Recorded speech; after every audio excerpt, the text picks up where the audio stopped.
Well, we said it quite a few times yesterday, but the road to Paris starts right here in Boston. Welcome to Boston, Massachusetts for the 29th running of the New Balance Indoor Grand Prix, and that's part of the World Athletics Indoor Tour Gold Series. And I'm DOB, Dan O'Brien, and I'm Andrew Martin. Nice. Well, thanks for joining me here in Boston. I'm looking forward. We're going to be with fans here for the next hour in this pre-show. The New Balance Indoor Grand Prix is going to go off between 4 p.m. and 6 p.m. on NBC. So folks that want to watch it will have to tune into NBC. But we're thankful that you joined us here on YouTube. We're going to talk about all of the different events in the next hour. We're going to see some athlete walk-ins. We are going to get a chance to just discuss some of the greatest track athletes in the world. There's a lot of good ones here.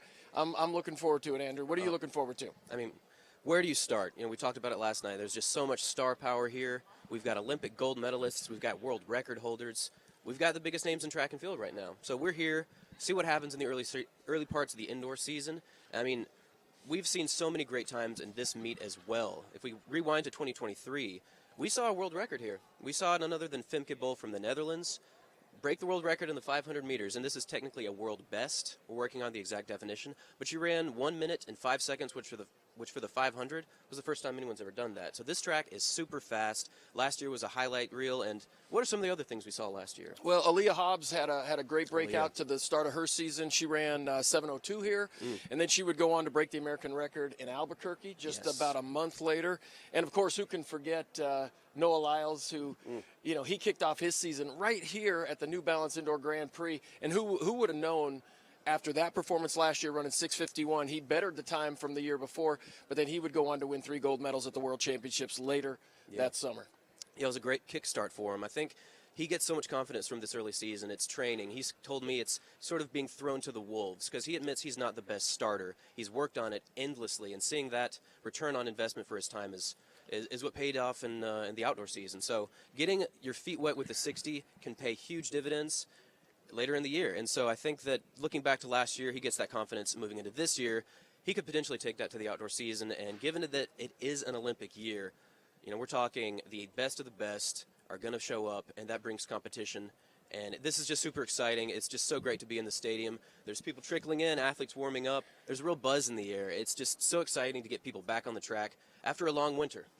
Well, and I think in the sport of track and field as well, as fans, as a former track and field athlete, you look for those athletes that transcend the sport, right? And you think about throughout history, who were those people? Carl Lewis, Jackie Joyner-Kersee, certainly Usain Bolt, Michael Johnson, FloJo. We've got a couple people this year, I think, here in the United States that are doing that. And Noah Lyles is one of those athletes, transcending the sport, getting a name other than just in the track and field community. Football players know who Noah Lyles is. Basketball players have supported him. Basketball players certainly do. Yeah, some of the things that he's certainly said about the World Championships. And then Sha'Carri Richardson as well, somebody who is transcending the sport just for, not just what they do on the track, I think their polish and their style outside the track. Yeah, style is obviously a huge thing. We got some serious swag. We've got some amazing promises from athletes who are apparently going to be bringing up some business casual, maybe some some Prada, whatever you want to call it. It's high fashion, and I think that brings good attention to the sport. But like you mentioned, it's not just the style. These athletes have the times, experience behind them. Everything they say becomes a meme in a way. It's very interesting to see the evolution of big athletes, and you get your Sha'Carri's got over 1 million followers on multiple accounts online, and that's a great push for the sport. You might be hearing some music coming in. There's a buzz going on right now, so we're gonna talk through everything and bring you in. We're still in the early stages, but you can tell that the energy is growing and growing. So warm-ups are definitely in order here. Yes. We see some people warming up on the back straight. I kind of cited Javon Harrison, maybe the best overall jumper in the world. We'll get to him a little bit later, but he's going to be here competing in the long jump. What I think we're waiting for some of these athletes to make their entrance, and when the crowd gathers, then somebody fun is coming in. But we had a great time last night as well in the junior boys mile. Wow. And it was great for that winner JoJo Jordan to get congratulated by Noah Lyles and some of those other pros that are going to be here today. Oh yeah, and speaking of Noah Lyles, we are getting ready to really focus in on some of the men's 60 and we have our entrance. This is Noah Lyles in his ultimate element. and he walks up the stairs with more smoothness than you'll ever see. And he wouldn't tell us yesterday what he was going to wear, and he said he's business. This indoor season is all about business. And one of the things, and we get a chance to we got a chance to interview him yesterday. We're going to get to that interview shortly, but I love his confidence. And you ask him where that confidence comes from, and he just says it as a matter of fact. He said, "Look, I know what I'm going to do, but honestly, if I don't do it this year, then I'm going to do it next year. Yeah. If I don't do it then, but at some point, I'm going to get it done." But this is a guy on another level. When he said he was going to win the 100 meters and the 200 meters last year at the World Championships, I doubted him. I thought there's no way this guy can win the 100 meters. He didn't win the 100 meters at the U.S. Championships. He said he was getting over some sickness at that time, but he came back to the World Championships and proved all of those doubters wrong. And he's really one of the first double champions that we've really seen that had this kind of swagger since Usain Bolt. Yeah, I mean, Bolt's obviously the trendsetter. You can go back to Maurice Green, ran a 100 and 200 double in the World Championships, so he's joining some very exclusive company. And I mean, I don't know if you know this, but those steps down there, those have salt on them because we are in Boston. And he walked up with no doubt whatsoever. So he's coming into this confidence off the track, bringing the confidence to the track. And, like you mentioned, fulfilling that 100, 200 double against the likes of Fred Curley, Christian Coleman, Lamont Marcel Jacobs when he's at his top form, it is an incredibly difficult ask. And to do that, running through the rounds of the 100, the 200, that's a lot of racing. But Noah did it, and that shows unbelievable strength. And he's mentioned he's training specifically for the 2. It's more tailored to the 200, but that gives him some strength and speed in the 100, potentially up to the 3 and 4. He used to be the world record holder in the indoor 3, so Noah brings a lot of talent to the table. Well, we got a chance to talk to him yesterday, and here's how that interview went. All right, Noah, I got to ask you about the commercial. I'm sure a lot of people are asking you about the commercial. But I mean, you have 5 pounds of gold chains on around your wrists and your neck, and the cape. You can't sprint in that, right? I mean, we did. We did sprint in it. We did a few shots without it, and then we did a few shots where we did have it on. And it was weird because the actors had to pretend like they were getting enthralled by the cape. And it was very hard to do that and run. So I was very adamant that we only try this once or twice, and as soon as anything was looking like it's going to get out of hand, we stop. Are you happy the way it turned out? Oh yeah. I'm very excited at how it turned out. All right. Everybody talks about it. As soon as they recognize it's me, it's just like, oh my gosh, you went out there. I love the cape. All right, everybody was like, where's the outfit? It's like, yeah, I didn't get to keep it. So back to the track itself. The 60 meters is such a huge start for you in the past couple of seasons. 2022, 6.55, and 2023 started at 6.51. Yeah. That was your season's best. Coming into this meet, knowing you ran so well last year, pushed you into a historic triple gold in the World Championships.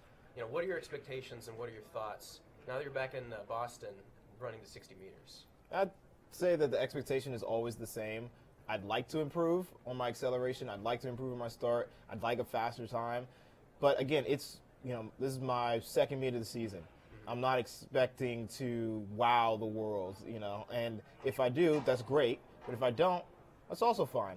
I'm out here just to get my body back in motion, break up some monotony of practice, but at the same time, get the competitive juices flowing. I mean, this is Fred Curley's first 60. And I'm just as curious as everybody else to see how fast can Fred run the 60. Yeah, there's the unofficial splits from 100 races, but you can never know until you actually compete. No, truly. In the 60. Yeah. Yeah. So when in this particular meet, in the 60 meter, in the blocks, what are you focusing on? What is if we're going to watch Noah Lyles come out of the blocks, what should we be looking for? I'm really trying to strike the ground with serious power. I've been in the weight room a lot this year. I'm actually almost 10 pounds heavier than I normally race weight is, and it's all muscle. And that's very weird for me. I'm 173 pounds. I've never been this heavy in my life.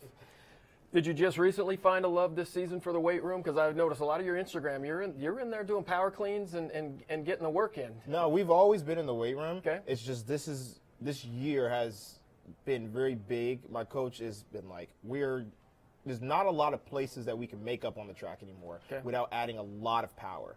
Okay. And he said your positions are good.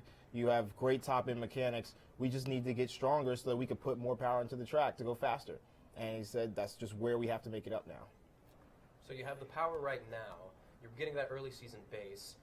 Obviously, the long-term plan is the Paris Olympics, so that's the biggest race of the year. where mentally are you right now preparing for that long 6-7 month grind starting in the indoor season? Yeah, just like I was saying earlier, the track is the track. I'm very good at it. I'm very accurate. I train very well, and my coach knows that. So Coach B will come up. He's like, you can do whatever you want with the track as long as you're hitting the workouts when you need to. I don't need, you to break the workout. I just need you to do the workout. But when we get to the weight room, I need to see, 110%. That's where I need you to really focus in your energy, especially in this time of the year, because by the time we get to the outdoor season, it's going to be time to be backing off slowly from the weight room. You can't make up the speed in the middle of the season. It's time to then focus on getting that speed and gaining that acceleration and focusing on racing. Well, let's talk about, I think your image and how people view you. Nobody's really called their shot since Marion Jones did in the 2000 Olympics when she said, I'm going to win 5 gold medals, and everybody watched whether she won them or not. And she didn't win 5 gold, but I guarantee you everybody watched. You're going out on a limb last couple of seasons, last season, this season, saying, hey, look, I'm going to win. Yeah. I'm going to get it done. Where does that confidence come from? And in a sport that's already so full of pressure, did you just think, hey, I'm going to do it differently than somebody else? What got you to that point? I mean, I've always known that I'm going to be winning the 100, the 200, 4x1. And if they want to throw me on 4x4, I got the skills in my back pocket. I might need to sharpen them up a little bit, but they're there. But that's been my mentality. I mean, I've been doing it since I've joined the sport, through high school, through middle school. I didn't go to college, but, once you got to professional, it just took a longer time to get to that point where I can now double back and forth. And I've always known that I was the guy who's going to be doing this. Do you feel the pressure though when you say you're the guy? Do you feel that pressure?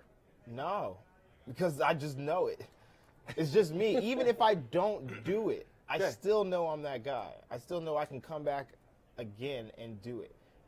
That's I feel that people misconceive the idea of if you don't get it when you say you do it, it doesn't mean it's going to happen at all. It's not how it works. If you don't succeed, try again. Muhammad Ali? Indeed. All right. Speaking of being yourself, I do have one follow-up. What can we expect as far as an entrance, an outfit? Are we going to see more shirt or more muscle? Where are we looking at in terms of... Well, it's cold outside, so we're not going to be seeing holes in shirts. Gotcha. In terms of the outfit, I'd just say it's just not going to be athletic. I can promise you that. Business casual. Business casual, yeah. Or business fancy. A little bit of Tyler, the Creator vibes, LaFleur, energy. Going to be a little suited for winter, but it's going to be fun. Excited. I'm really proud of what we got going on here. I've heard there's some intro music going on. Now I'm hoping to see more interviews like this and some other athletes be able to come in some non-track related outfits. Well, we look forward to seeing what you do on the track. Good luck, and certainly good luck this season. Thank you. Thank you very much. Well, I can't think of a better way to start this New Balance Indoor Grand Prix this year than hearing from Noah Lyles, the current world champion, fastest man on the planet. I guess you could say that, right?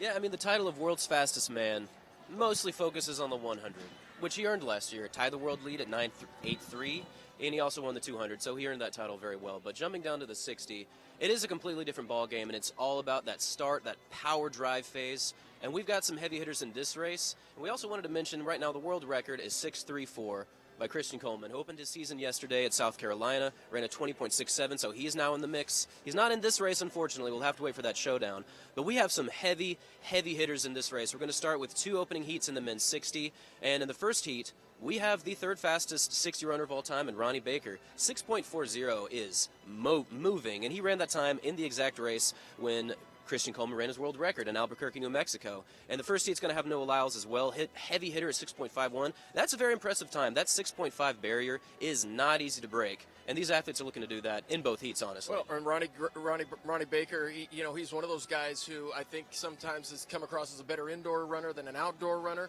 Hakeem Sonny Brown will also go in that first round. Brandon Carnes. But in the second heat, a very interesting addition here. Fred Curley, one of the most versatile sprinters in the world, is going to join this group and run the 60 to open up his season. And we got a chance yesterday to talk to Fred Curley, and he had some interesting things to say about the 60-meter. Absolutely, and it's very exciting to hear him talk, so this is it. All right, Fred Curley, you said a new year and a new spot you call home. You made the move out to California, training at USC with Quincy Watts, Michael Norman, Rai Benjamin. First of all, why did you make the move?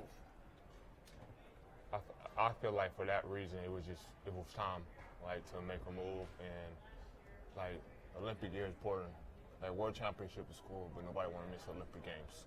And I feel like my environment at SC is actually good. Well, you're with some great training partners and a fantastic coach.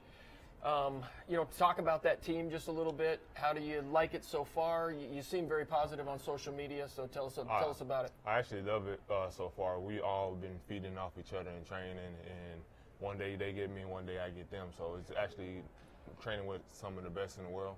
So there's nothing wrong with training the best in the world, because we're trying to reach something that never been done, and having some of the best training partners is actually good for me to where I'm trying to go for this year and the years to come. Olympic gold medalist Quincy Watts, Olympic gold medalist Joanna Hayes in that group as well, so I'm glad it's working out.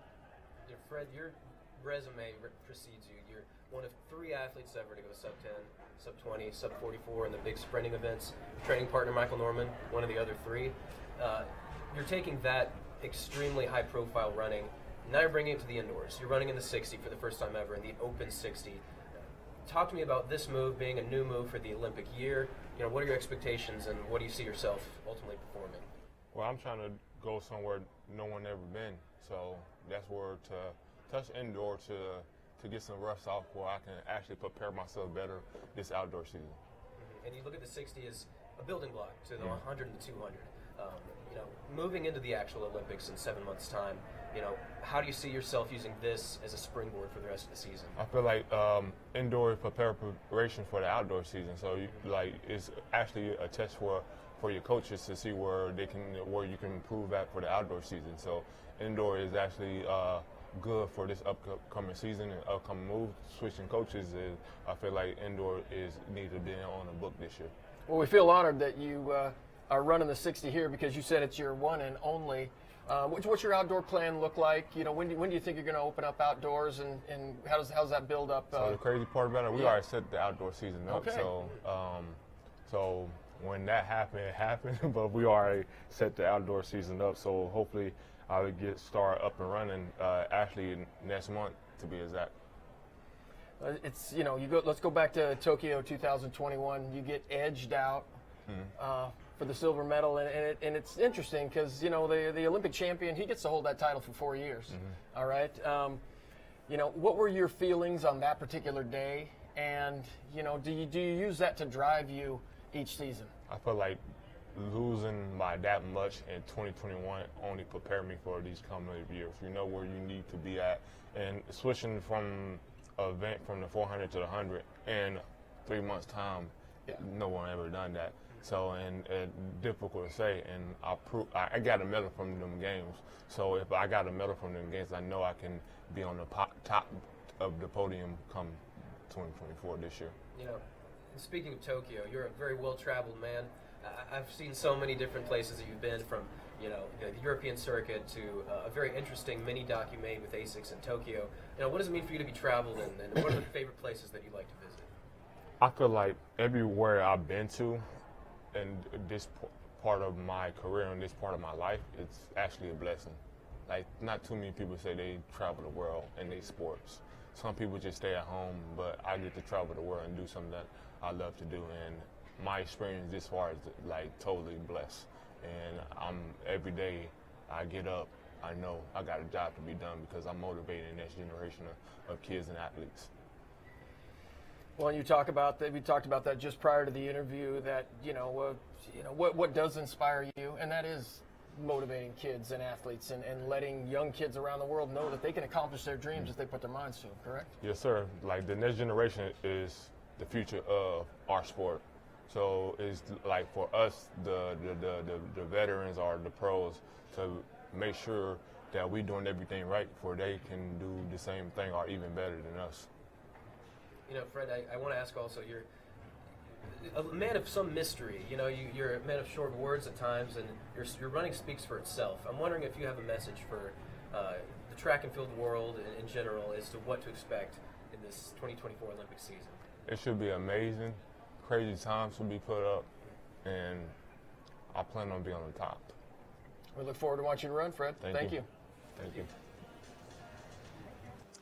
You know, hearing Fred Curley talk is just incredibly exciting, and that rivalry between him and Noah, being such power sprinters from multiple distances, just truly exciting. And the 60 meters is going to be a fireworks show for sure, so stay tuned for that. But over to the women's 60, we also have to talk about some incredible athletes that are here. You know, we've got star-studded fields on both heats this evening, and so we've got Brianna Williams from Jamaica. She's looking to make a big impact in 2024, and I know I've heard from you that comes with years of experience and big relays. We're talking record-setting relays. She's looking to break 7. We've also got a sub-7-second athlete here in Micaiah Briscoe. She's the silver medalist from the 2022 Indoor Championships from Belgrade.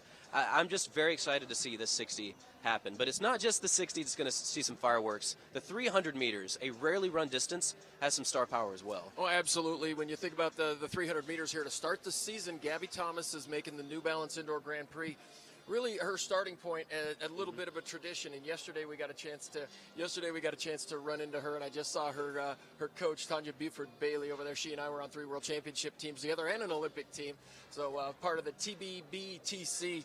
But Gabby Thomas was showing her family around this facility yesterday, and she said she was just having a ball. She was really busy, so I hope it didn't take her legs out. But she's going to be running the 300 meters here. She opened up here with an outstanding time, and then she did get into some 400 meters later in the season. But this is a good distance for her. She says she likes the training distance, and she's ready to start her season. She's going to kick it off with the 300, and we got a chance to talk to her yesterday. And as always, she was gracious, but she also wanted to let us know what she's got coming up for this season.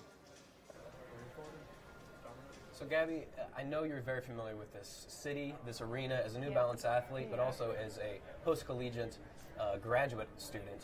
Tell me what it means to be back in Boston, next to Harvard. Is this home for you? How does it feel to be back? Yeah, I mean, it feels amazing to be back.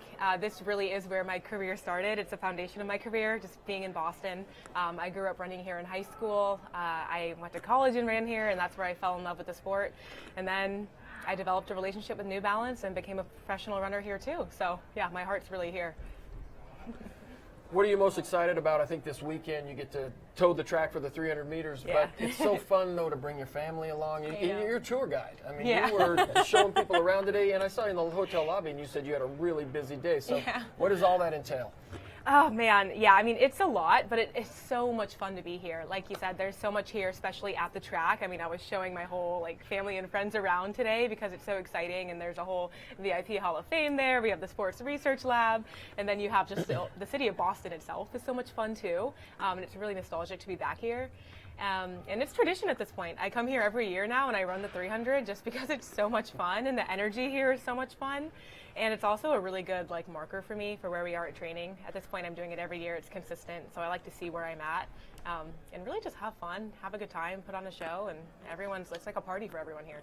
And speaking specifically on the 300, rarely run distance, but one of the all-time greats, 6th all-time indoors, super close to the American record.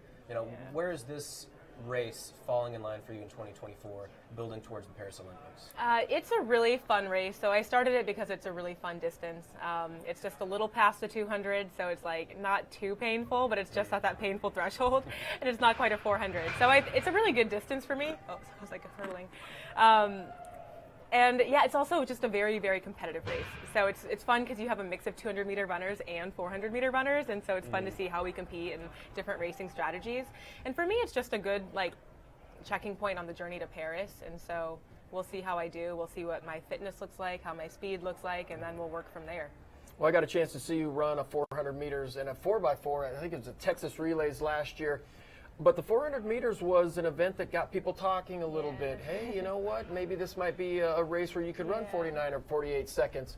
But do you feel like, hey, look, the 200 meters home, or is there some time down the road do we see you concentrating on the 400? Yeah, I think for now the 200 is my baby, and I'm definitely contending for gold in the 200 at the Paris Olympics. But down the line, you definitely can see me running the 400. I actually do think that I'll be training to run the 400 at trials this year, just to help with the relay selection and being a part of that relay pool, but I'm also really focused on the 100 as well. I feel like I haven't done everything that I wanted to do in that race, and so I'd like to continue training for that.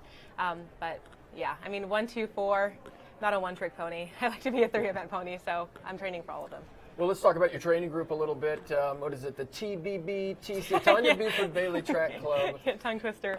So many athletes come out of college, and they're really not 100% sure where to go, what to do. You found the Tanya Buford Bailey Track Club. Yeah. What attracted you to them, and how important is that group to your success? Yeah, that's a great point. A lot of people graduate and they don't really know where to go, or they are immediately told where to go. I had a really great situation where I was able to pick from any group anywhere in the country that I wanted to go to, and so when I found my coach, Coach Bailey, I knew it was a match immediately. She is like a mother to us, and she's just such great energy. She's really competitive. She was an Olympian herself. And so I've just found a great home there. And when I moved there, they were a group of girls who were incredible. And they challenged me and pushed me and got me to make the Olympic team. And now it's a completely different group of girls, but they're just as amazing and competitive. Gabby, I want to talk about sleep. I know you take it very seriously. It's a crucial part. That's right. It's a crucial part of getting recovery. And I know you wrote a thesis on it. So talk to me about how to get better at sleep and what that plays as far as recovery goes. Yeah, sleep is a huge part of my recovery. It's a huge part of my training. A lot of people don't think about how professional athletes, we train really hard, but the even bigger piece, I think, is the recovery piece, because that's where all your gains come in, and sleep is just the foundational part of that for me. When I traveled here, I slept 10 and a half hours that night because I was tired and I needed to make up for the stress of travel. So anyone who asks me what my secret is or what tip is to be great at running or any sport, sleep and diet. I appreciate that tip. We look forward to seeing you run the 300 meters, and I know you're going to enjoy the 300 a little bit more than the 400. Yeah, absolutely. I thought you were going to mention. Well, I think Gabby Thomas, one of the athletes that a lot of people, especially here in this building, this is her town. She's a Harvard grad, and she knows this town, and she knows this facility very well. She's a New Balance athlete, so an athlete that a lot of people are going to be here watching. Well, let's transition over to another star. I think, this guy's been a star in the making for years, but the 3-time world champion, 110-meter hurdler, Grant Holloway, former University of Florida athlete. This guy, almost as much star power as Noah. He's accumulating credibility very quickly. Oh, credibility is the name of the game when it comes to hurdling. You got to have precision, and that is exactly what Grant Holloway has. This man is so consistent, and we had a chance to catch up with him yesterday. Here's how that interview went. Oh, we're going to get a chance. Excuse us. It's the walk-in. Nice. This is the business casual look that we were promised. And, some people have spreadsheets. Some people have numbers of, money. What Grant Holloway has is an approach to life that's just incredible to see, because, he has a incredible winning streak in the 60 hurdles. It might be one of the longest winning streaks, not just in track history, but in sporting history, dating back almost a decade. This is the consistency that you would only see in the superstars of the sport. Well, he can tell you who the last guy to beat him indoors was, That's right. And he remembers it clearly. And you have to think about that. Daniel Roberts did beat him outdoors in college, but to think this guy, has such a streak going. But a nice guy. He started a new foundation this year. One of those guys that is easy to talk to, always says hi to you when he comes to the venue, never seems super stressed out, but just one of those smiling faces in the sport of track and field, and I'm glad he's representing the USA year in and year out, but he's also a man of precision. He shows up and he says every time he steps on the track he wants to get the job done. Yeah, and this is a man who's getting closer and closer to averaging 13 seconds for the 110-meter hurdles. And we learned a lot from him yesterday, and here's how that interview went yesterday. All right, Grant, so I got to start with this. How was your golf game? Golf game's been out of pause right now. Last time I played was on New Year's Eve, shot 96, so I'm happy about that. But other than that, started gearing up for this quick indoor season. We need to work on that. Yeah, trust me. 96 for me. 96 is happy. My highest is 93. So I'm like, all right, I'm right there. Couple putts I missed, but other than that, man, just put it on pause for a little bit. Focus on this indoor season. It's gonna be a quick one. So I just wanted to make sure my body was just in tip-top shape. Well, you're looking good in the military green, which means you're in work mode. I know you got a great training group down there in Florida, but here we are.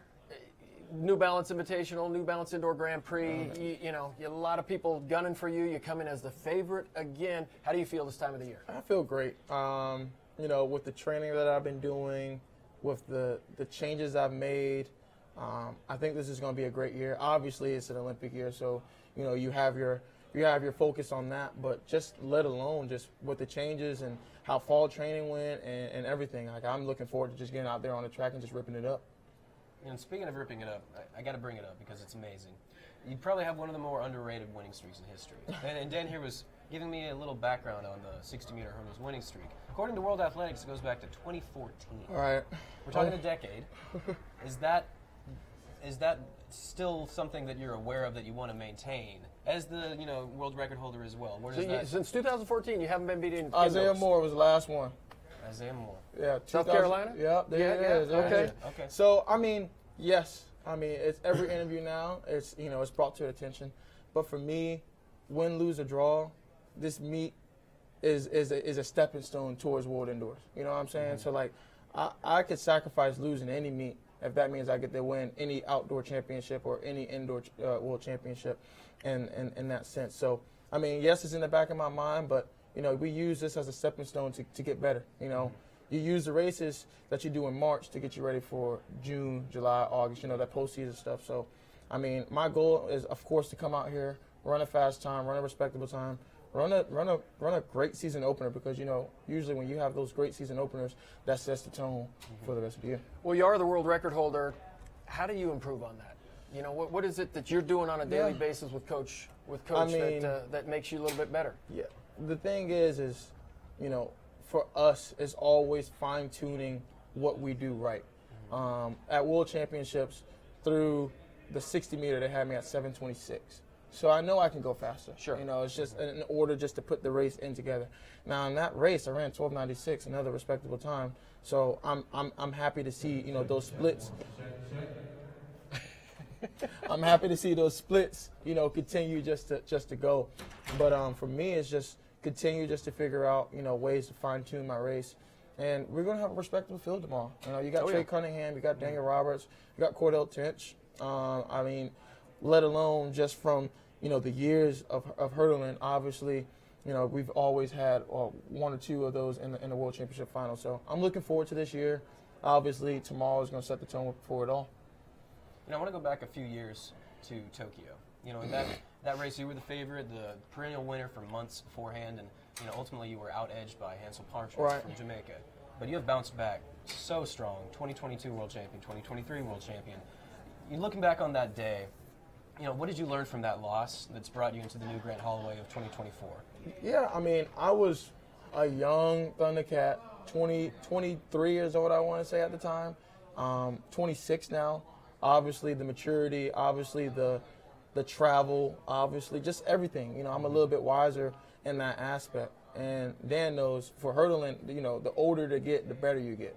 So I'm figuring out ways and things that I'm able to tap into that I wasn't able to tap into at that age. So obviously, we see that 1281 and it's like, dang, he almost had it. But if you look back on it, honestly, my average wasn't as good as it was in 2023.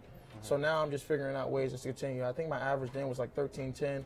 In 2022, it dropped down to 13:06, and then this year was 13:02. So that outdoor average continue to drop. So that's how I know my progressions are getting better. Do you feel any pressure that it is the Olympic title? Because like you, I was the world record holder. Yeah. I had multiple world championships, but I didn't have the Olympic gold medal. I missed my opportunity early in my career, and I had to wait 4 years to get it. But do you feel extra pressure because that's the last thing that's really missing for you? Yeah, I mean, definitely pressure, but, they always say pressure makes diamonds, So I'm always looking forward to figuring out ways that I'm able just to get that last little tick off my box. Everything, you want everything to go according to plan, but sometimes, God just doesn't, have that opportunity in the books for you. So I'm looking forward to seeing what happens. I can't wait. I think the biggest thing is we're in February and we're talking about we're talking about August already. We can't put the cart before the horse. So sometimes we just gotta let the horse just continue just to run, and it starts tomorrow at New Balance. Speaking of New Balance this year, we talked briefly beforehand. entrances for athletes, getting people excited about seeing people, like fashion. We talked briefly about Noah Lyles giving you a little difficulty with not reaching out with your look like he did last year. Do we have anything in store for 2020? I told Noah on social media, I said, are we doing it again this year? He said, absolutely. Are you going to join me? So I said, yes. So I got something in store for tomorrow. Any look behind the curtain, or is this just stay tuned? I can say strictly business. Based off of what I'm wearing, strictly business. Don't take anything personal. Gotcha. All right, congratulations on last season. Another world title. Yeah, I appreciate it. Good luck this season. How about a Thundercats? I say that all the time, and people are like, what is a Thundercat? Oh, I love the Thundercats. Oh, yeah. Awesome. Thank you Nice. guys so much. All right, thank you. Means of a genius, I feel like. So precise. When I grow up, I want to be as cool as Grant Holloway. That's a good goal to have, and I think few of us can reach that. But, he's clearly an all-time great, and he's still in his prime, so it's great to see. And he's got some incredible rivalries here growing, and I think that this 60 hurdles is going to bring out some of the best hurdlers that we've seen in decades, honestly. Heat 1 alone is loaded. We've got Trey Cunningham, NCAA great, 13 seconds flat in the men's 110. He's also under 7'4" in the 60, so keep your eyes on him. But there's also Daniel Roberts, the man that could challenge and beat Grant Holloway in college. University of Kentucky graduate, amazing athlete. Heat 1 is loaded. Keep your eyes on Orlando Bennett, also from Jamaica. But Heat 2 brings the Heat 2. Well, and it seems like Daniel Roberts' luck has changed a little bit after not getting to the finals in 2019, 2022 World Championships. He gets on the podium last year, so he's coming. But Heat 2, Cordell Tinch, this was a young man that a lot of people are looking athlete. at. And, he'll be in that same heat with Grant Holloway. But 7:29, I mean, this guy's in another league. Trey Cunningham has run 7:38, but this is going to be I think one of the more fun races of this New Balance Grand Prix. And you see, we got some people coming in behind us. They are loaded up outside. Very exciting. But I got to give a shout out to this, this set maker. We're on this white couch. I would never have a white couch at home, but this thing is absolutely awesome. But we have got fans streaming in. This place is going to be packed here in a matter of just half an hour or 40 minutes. So great times coming up, and exciting way to start this indoor season. Oh, yeah, and I can't say enough how great this is. This is a super exciting day. I mean, yeah, the White Couch, full thing here. It's great. But moving over to another event right now, we've got the men's 400. We have some heavy hitters here, some sub-44-second athletes over the Open 400 outdoors. I have to give a shout-out to Champion Allison, one of the best NCAA 400 runners ever, just a super power runner. You see him running, and he is just grinding the gears. He's looking to break 40-45 on the indoor scene. Not an easy thing to do. Who do you have your eyes on for the 400? Well, Trevor Stewart as well. Trevor Stewart was the All-American out of North Carolina A&T, and I think sometimes these athletes come out of college, they struggle a little bit, and Trevor Stewart had just a little bit of a struggle. Let's see if he can get his legs underneath him. Vernon Norwood, is this guy? Is there a team he hasn't been on? Right? Oh, no. And we're talking relay teams and mixed teams. So Vernon Norwood is also back, so he's gonna lead the pack here as a veteran. And then on the women's side, the women's 400 meters as well is interesting. Kendall Ellis, certainly we know her from her time at University of Southern California. Raven Rogers drops down from the 800 to the 400, that's so it'll be exciting. fun to see Raven Rogers. And Nicole Yergin, who represented Great Britain last year at the World Championships. She's a social media darling, and somebody like that gets in the race, and a lot of people get eyes on. How are you seeing this 400 meters from the women's side? You mentioned seeing Raven Rogers drop down is very exciting. We have to give the shout out to the iconic tower in Hayward Field. She's on it. That's a legendary status immediately. So she's a sub 2 minute 800 runner. I don't know how many times she's done that, but she's certainly an incredible athlete. So seeing her in the 4, very exciting. Kendall Ellis, honestly, I always go back to one of the greatest 4x4 comebacks of all time from her days in USC. She's almost at that sub 50-second indoor mark. Great personal record indoors, 50.34. She's dangerous when she's in her top form, so I've got my eyes on her. And I think Kendall Ellis needs a breakthrough season, okay? Because she's one of those athletes, again, who performed very well in college, but I don't think we've seen her best as a professional yet. She has the ability. She's in a great training group. She's always there in the mix, but making those world championship teams, making those Olympic teams are so hard. You've got to, not only do you have to be great, but you have to be great on the day. And Kendall Ellis just hasn't quite figured out how to be great on that day, and she's been close a number of times. So looking for a breakout season for her. Yeah, and the 400 is an event that requires nothing short of perfection, especially indoors. You got the turns, you've got that just difficult balance between strength and speed. You need all of the categories to fall in line. And, we've recently seen the first person to go sub 50 in 2024. We've got Femke Bol from the Netherlands just doing her thing, running smooth, up tall, running like a deer, just barely touching the ground and making it look so effortless. Well, and, that's a hard person to gauge yourself against Exactly. because she's, I think, we talk about Sid McLaughlin here, Laverona here in the United States, but, around the rest of the world, it's Femke Bol, and she is just opening people's eyes to, just running at another level. And, Yep. I got a chance to watch her video last week.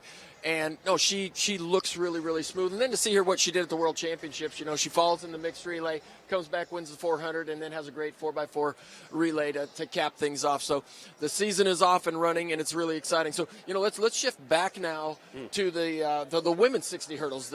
Sure. The Viva Tequila women's 60 Hell yeah, hurdles. Viva Tequila. And there are some great names, just like the men's hurdle race. There are some great names on the women's side. Messiah Russell, certainly, of course, Alicia Johnson, Gabby Cunningham, formerly of North Carolina State. Devin Charlton is running great already this season. Amazing in right December, won her first meet of the season, and the world record holder.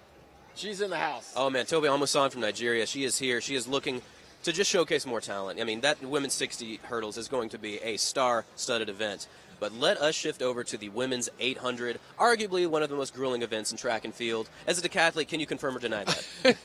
It's a race that I certainly never wanted to run, and there is a difference between, in my mind, certainly between the 1,500 meters and the 800 meter pain. And so the age-old question is, which is harder, 400 meter hurdles or the 800 meters? And I would say the 800 meters. You have to you go to stir in the another pot. level. Oh, I'm telling you, you have to go to another level. 400 meter hurdlers don't want to run 800. So on the women's side, a couple of names we'll look for. Sammy Watson looks like she's getting back into form. And Sammy Watson, for those of you that don't remember, was the next great 800-meter runner coming out of high school. She spent 1 year at Texas A&M, ran some incredible times, but has really just has gotten there as a pro. But we've seen some signs of life for her late last season, and she's now training at USC. She's with that group with Michael Norman and Rye Benjamin, and certainly Fred Curley, and Allie Wilson as well has already run fast this season. Yeah, the sub-2-minute mark is what everyone's going to be looking here. Allie Wilson's run 2:02. She's got a 2:33. Let's get sub-2. That's the mark. I think every single person in this field is looking to do that. And you do need a great race, again, indoors to break 2. A lot easier outdoors. Some of the events, it's easier outdoors. Some are slightly easier indoors. It's more of a psychological barrier, I think, to break 2 than any other event in the indoor circuit for the women. All right. Wah, wah, wah, wah. Okay, so here's the horn going off, which means world record watch. Excitement. Okay, Yes, world absolutely. record watch. National record. That was not a very good horn by me. Sorry I about thought it that. was great. But let's talk about the men's. Let's talk about the men's 1,000. It's the very 1K. We got a world champion in the house in the 800 meters. Marco Arop is going from Canada, is going up from the 800 to the 1,000 meters. He's already got the Canadian indoor national record. He broke that last week in Arkansas, but he's going to get a chance to tangle with Bryce Hoppel in the 1K. And he said he just doesn't want the Canadian record. He wants the world record. Yeah. Those words are very, very exciting. We don't have too many people coming out right saying, yeah, we're going after the world record. It's on the table. I think he's in great shape. He has told us 145 wasn't too difficult, which is just, that's shocking to hear, honestly. And Marco Arop is definitely possibly going to get that world record. And we had a chance to catch up with him, and it is a very exciting talk. So let's go to that. All right, Marco, you got to clear this up. Yes, sir. Last name pronunciation. And Arop, how do you say your last That's name right. correctly? The correct way to say it is Arop. Okay. If you want, you can roll the R too, but that's Arop. I like it. it's an interesting fact. That's what my parents call me at home. It's like my first name is Arop with my family. Okay. Everybody else calls me Marco. I think Well, congratulations on 2023. What you a so much. season. How do you follow it up here in 24?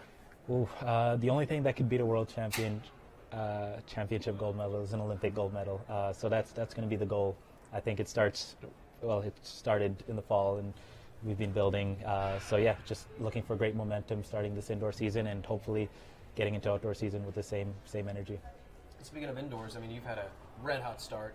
The new national record from Arkansas. Talk about that race and how it sets the tone for this new Olympic year. Yes, sir. Yeah, it was a great race to start off the season. 145.5 with not as much effort as I thought it was going to take. So that was a really good sign. 145 That's right. There's such a thing. That's Yeah. right. That's great. Yeah, hopefully I can do the same thing here and add another 200 on top of it. I think if I keep the pacing honest and distribute the energy efficiently, we can hopefully see a really fast 1K. And we heard that there's talks of another national record goal in the Absolutely. 1,000. What's it, 216 right now? Yeah, I think 2:16.9 if I'm not mistaken. The last time I ran in 1K was a few years ago, and I think I'm in much better shape now. So if all goes well, I'm confident.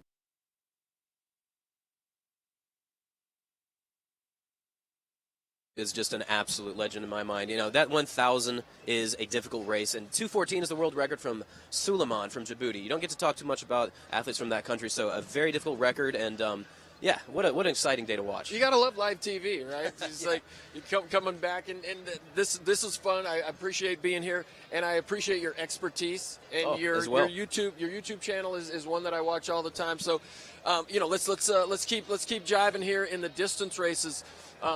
Women's 3,000 meters. There's some familiar names here. Oh yeah, Jessica Hull from Australia. You got to mention her. Super consistent, world-renowned athlete. You know, she's been in many great training groups. She's looking to get close to 8:39. That's her personal record, and I mean, anyone close to 8:30 indoors is just really, really moving. So that's exciting to see from her. Who else are you excited to see in this race? Well, somebody from the Northeast here who a lot of people are familiar with. Ellie St. Pierre. Sure. So what was her maiden name? That's the thing. These athletes get married. I think it was Purrier. There you go, There Purrier. it is. Yeah, and so Eleanor Purrier is how we knew her, certainly after college, and then her first couple of years as a pro. Had a baby last year. And Amazing. she's coming back. Yeah, World-class athlete, a year with a baby. This is Huge her neck of the woods. Hannah Nuttall from Great Britain, a very international field. Only 2 Americans listed in this 3,000 meters to start. So maybe let's switch over to the men's 3,000 meters. Oh yeah. You know, there's some names there that we certainly know. Go for it. Oh my gosh, you have to mention Lemecha Girma from Ethiopia. If he's racing, you're on world record watch. That's where he's at right now. Fitness level barely seen. Broke Daniel Komen's record last year, and he is just a man who can run 1,500 up to 5,000. He broke the steeple world record last year, so his name here is just super exciting to see. And I think that he's got to be the favorite. Well, and Ben Flanagan as well. He's coming off a national record run at Arkansas. He broke the 5K Canadian record, I believe. Was that Arkansas? Was it 3K or the 5K? Last week at Arkansas, there were 2 national records for Canada, Ben Flanagan and Marco Arop. So he's in this race as well. Brian Fay from Ireland, representing the United States, Derek Johnson, and Christian Noble. I'm always excited to see Christian Noble. His rise was so quick. New Balance athlete, so shout out. You know, he came from, I believe it was a D3 school. Just wiped the record books clean when he was running. So to see him here is very exciting, competing against the best in the world in the men's 3,000. And honestly, the 3,000 is one of those events that, you know, you get people from the 1,500 up to the 5,000, even 10,000 looking to come down for some speed work. And this track is fast for distance running. You know, we've seen from sprints up to distance running, national records to world records. So, you know, we could be on for another record this evening. And, you know, it's always exciting to see Well, and this let me clash. get your thoughts on this real quick, okay? So indoors we see, you know, they're running the 3,000 meters, but this isn't a race that they contend in college. They run the 5,000 meters. Do we need all these distance races indoors? You know, some races we see, because, you know, we're not running a steeple indoors, so it's 3,000 meters. But, you know, a lot of guys ran the 5,000 meters at Boston University. It's a lot of distance running, but you should either or.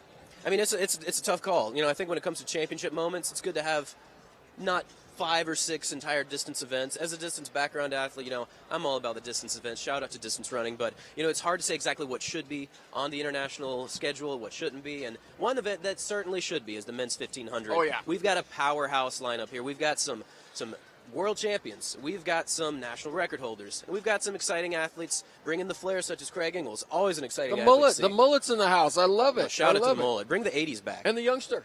Baby boy, Hobbs Kessler Oh, man. is in the house as well. But I think the one guy that a lot of people are going to be looking at is Jake Wightman. He Yep, sat out absolutely. the majority of last season just due to some injury. He got to see his countryman Josh Kerr win the World Championships. And talk about how exciting that race was, right? Oh, man, that's one of the best races, biggest upsets of 2023, no question. And I think plenty of people are aware of the continued back and forth between the Scottish athletes and the Jacobinga Brixton. So it's exciting to see him here opening his season, and we had a great opportunity to talk with Jake Wightman, and, hearing him talk is just always exciting.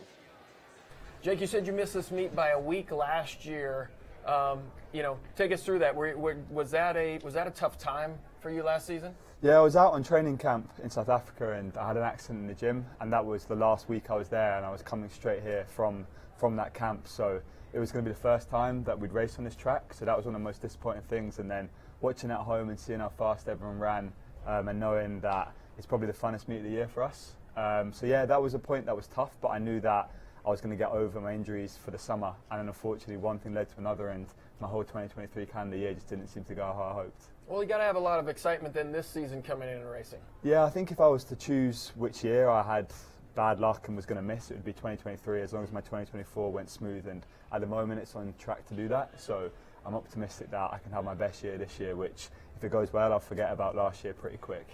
So you're one of the 2 Scottish contingent taking the previous 2 years in the World Championships. You and Josh Kerr, powerhouse from Great Britain. Talk about your expectations and just the excitement. Now it is the Olympic year of potentially bringing home that middle distance glory back to your home country. Yeah, it's been a long time since Great Britain's been kind of mentioned at the forefront of middle distance running. We've got history going back to the 80s, Co Cramovet, Kelly Holmes in 2004 on the women's side. But I think for perspective, like me and Josh from the same club, which is the equivalent, I guess, of 2 guys from the same high school, going and winning back-to-back world titles, which is pretty special. But it sets things up this year to be an exciting 1500 final. You've got Jakob Ingebrigtsen, who is the Olympic champ, Josh, defending world champ, myself, the world champ for the year before, all hopefully running at our best going into Paris to try and battle for an Olympic gold. I'd love to know from your end, what are the odds of something like that happening? 2 kids from the same club getting up to the world stage. I don't expect an exact percentage here, but yeah. How unlikely is that?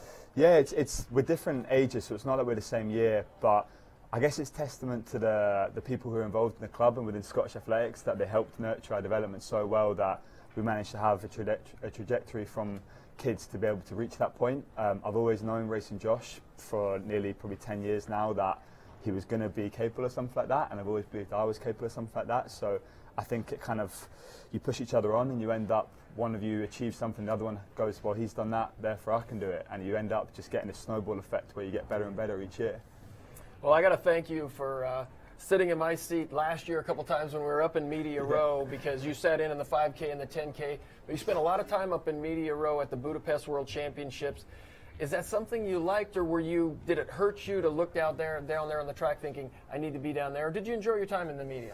Yeah, initially, as soon as I knew I wasn't going to be in Budapest, I was like, I don't want to be at home watching on the TV. So if I can be out there doing something, then great. And the sport doesn't last forever. You've got to open some doors for whatever post-career holds. So if I got the opportunity to do the media stuff, I was going to take it. And yeah, it was intimidating seeing guys like yourself and Hannah England and Rob Walker with World Athletics, because you're so smooth and polished. And for me, I get more nervous doing that than I do race on the track. But I definitely felt as though my time hadn't come to be there. So that was the overwhelming feeling, was like, I enjoyed it a lot, but I didn't feel ready to do that. And it kind of reignited a lot of fire inside me to know that I need to make sure I get back on track and run at my best to be the other side and on the track competing this year. And when you're calling races, you're not feeling the stress that those athletes are. No, it's funny because it's like normally you have an element of control within the race and you're watching it, not able to influence a thing. So it makes you realize how your coach must feel like watching you, where you just can't do anything. So you get all the emotions still, but not the consequences.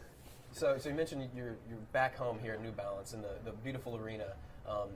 Before the cameras were on, we're talking about some of the areas as a New Balance athlete that you get access to. Talk about this laboratory.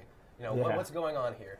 Yeah, there's nothing super top secret as if it sounds like it's nothing Area 51 or anything like that. But I don't even realise, but this track is, I think we're on the 4th floor of the building here, and like a couple floors below, New Balance have their sports research lab where you go in there, and if you love sport, it's like a playground where there's a football goal, there's a court of a basketball court, there's lacrosse targets, a little sprint lane, and all of it is developed around New Balance developing the best possible footwear for each of those sports. We had access to meetings yesterday where we saw product for years to come, which that's always exciting for us, knowing what the brand has got coming up in the future and knowing it won't be too long till we can wear them, and knowing that we've got shoes that are the best in the game. All right, well, let's attack the here and the now. What can we expect from you on the track? this weekend? Mainly just to be getting back competing and trying to win the race. I hope I can run quick. I feel like I'm where I normally should be for this point of year, and I normally would have the Olympic standard from the outdoor season. So my bottom line, I guess, is to try and get an Olympic standard, but the main thing would be to try and win the race and give the fans something to cheer about here in a New Balance vest especially. Well, it's a competitive event with a lot of great names, and you're headlining, and we're very excited to see you compete, and we can't wait to see you perform once again. So thanks, guys. Good luck, and pleasure to talk to you. Thank you very much. You know, Jake is just one of those athletes that you're just happy to see back. And after a long and unfortunate 2024 is just, you know, going to be the year where he can get back on that Scottish and Great Britain rivalries that we've seen over the years. And it's very exciting to see. Well, nice guy. We had a great interview with him. Just enjoyed spending time with him. And he was having a great time in this facility, telling us all about the, what's upstairs, what's downstairs, and this is an amazing facility. So, we transition out of the distance races now, and you can see we've got some introductions starting. So the meet is getting closer. The anticipation is building. Time. Very exciting. Good crowd has come in as well. But let's continue, in the distance races before we go back to the hurdles with the women's 1,500 meters. Oh, wow. I mean, we have a world record holder in the house. We have Gudaf Sagay from Ethiopia. Enormous personal record over the rest of the field. She has to be the favorite, 353.09. And you expect to see potentially her and a pacer out front. But it's never a guarantee, no matter how fast you are. So we have a full list of lineups, a great American contingent here, international contingent. Who do you see as someone looking to challenge potentially Sagay on this day?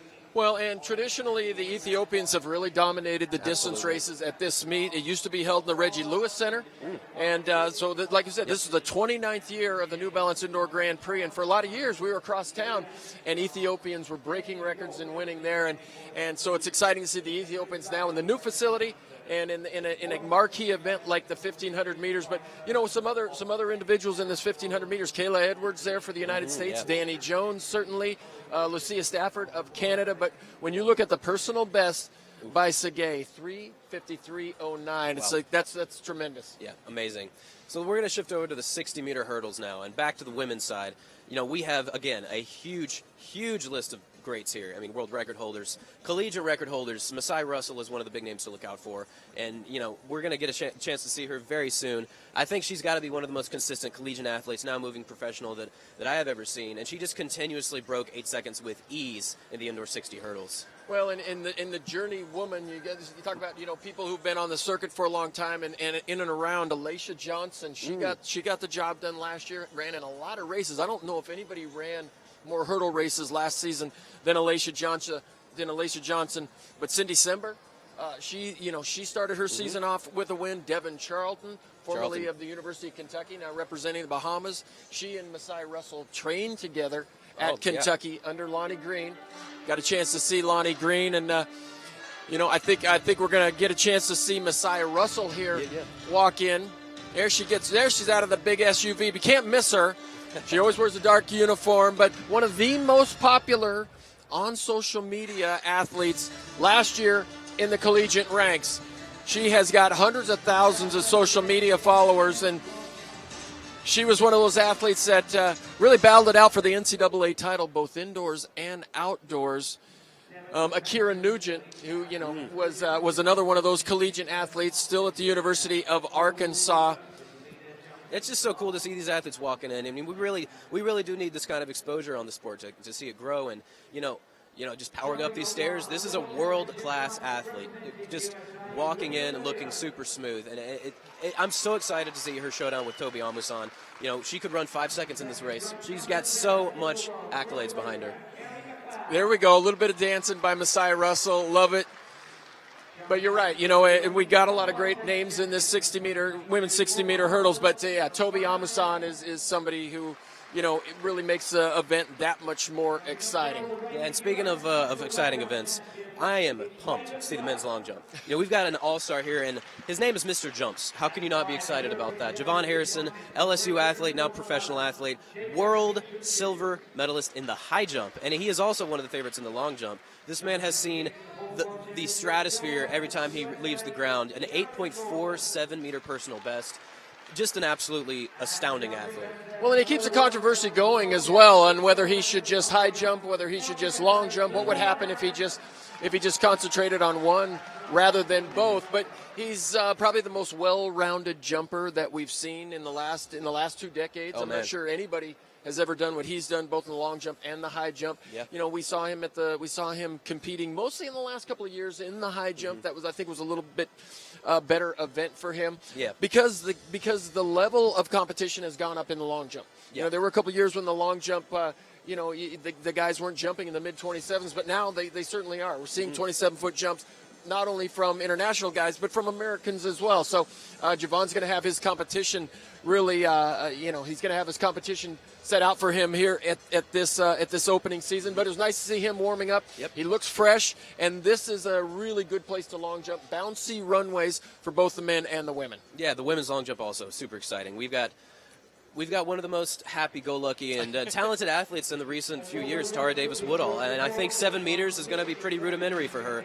She just seems so confident, and we really are always excited to see someone bringing that energy to the sport. She's literally hopping around, not even on the track, just in everyday life, it seems. So she's the kind of athlete that you want for the sport.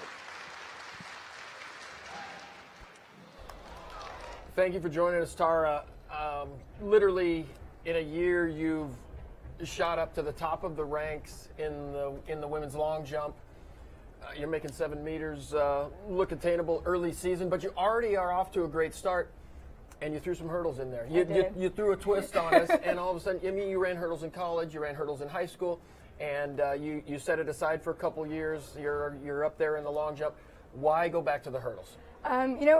Hurdles is a good training aspect for long jump, but it's also allowing me to express myself in more ways than just on the runway.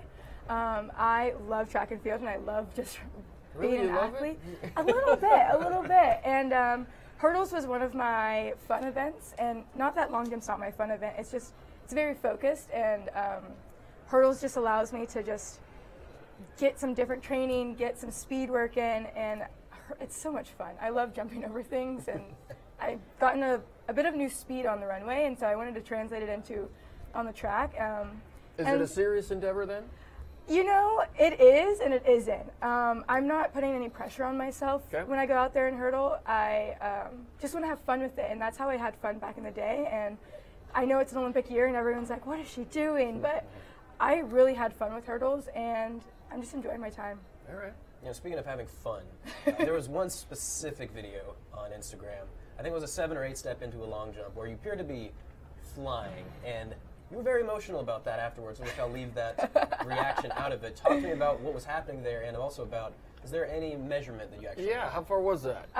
You know what? I'll say it. It was 7 meters and 15 centimeters from a 12-step approach, and I was really excited because it was one of the first jumps I've had throughout the season, and it just showed all the hard work I've been putting in, and I am a different athlete. I'm a different human being than I was last year, and I think getting second allowed me to open up another door for myself in a training aspect, and then it also as just like in a life aspect. I don't take things as seriously, and in a good way, like not a bad way. And I don't know, I was very emotional after that because I see my potential and I see how well I can be. Well, you talk about having fun, talk about your training. You've got a great training group there in Fayetteville, and I look at some of these training groups, Tanya Buford Bailey Track Club, and talked to Gabby a while ago about that. But how important is your training group? How fun is it to be around all those people? Travis Gifford has put a fantastic group together. He has. Coach Gifford is the best coach, and I love him with all of my heart, not just off the track or on the track, but off the track as well. He's a really good human being, which makes it easier to train. It makes it easier to trust him. And the training group is so special that we have a great group of guys, and now we've added Sandy Morris, who, I don't know, I think it was a blessing in disguise because I was the only female training with these guys. But then having Sandy, and I've always looked up to her for like years, and we've talked about her name at home all the time. And just being there with her, and then as well as my husband, I get to train with him every day. And it's not every day that you get to train with your husband or even work with him because people really don't like that, but I absolutely love it. And we, hold each other accountable every single day. What we eat, what we do, how we sleep, how we just live and breathe, and it's cool. I love it. And you mentioned you're a new athlete. New Olympic year is officially here. Yeah. You've got this first season, you've got this first meet of the season, New Balance Indoor Grand Prix. Competing in the long jump, what are your expectations, taking this as a springboard for the rest of the season? Do you have any specific numbers in mind? Do you have any what are your goals going into the Olympic year? Honestly, for this meet, I'm just here to have fun.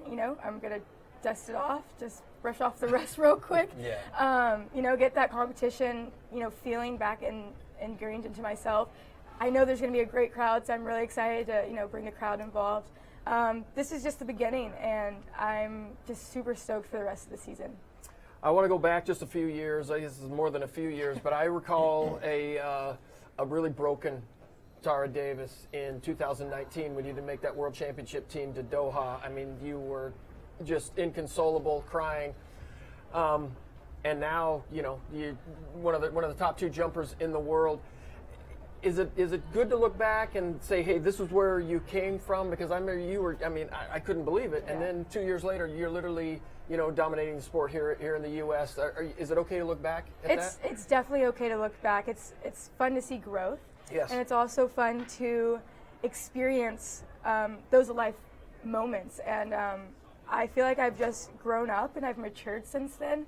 And, those are just learning moments, honestly. Sure. And I feel like there's been other moments in my life that have overpowered just that moment. Sure. And it's not fun to look back at, the negative, but turn those negatives into a positive, and it's only growth from there. You got such great crowd interaction, and I think that's what people expect from you. What can this New Balance crowd expect from you this weekend? Oh my gosh, not just from me, but from all the athletes. We are dominating this year. It's the Olympic year, and I'm so excited for everyone to just compete and be themselves out there. But for me, just me being fun, me out there just having a good time. Please clap normally and on beat, just go with the flow. It does help. Well, thank you for not having a crazy clap, though, too. Yeah, you're welcome. Now, I'm curious if you've ever had someone really notice, but we've talked about style with a few key athletes, but I can't help but notice you have some excellent work going on with a few rings, bracelets. Oh, yeah. Lululemon's obviously a key piece. Yes. Talk to me about style and how you can bring your personality to the track and what that means. I've always had jewelry on, and I've just excelled in my jewelry, honestly, since I've gotten older. I've figured out what I actually like, what I don't like. And with fashion-wise, I feel like Lululemon has, grown just from athletic wear, but now they're doing casual wear and work wear and business wear.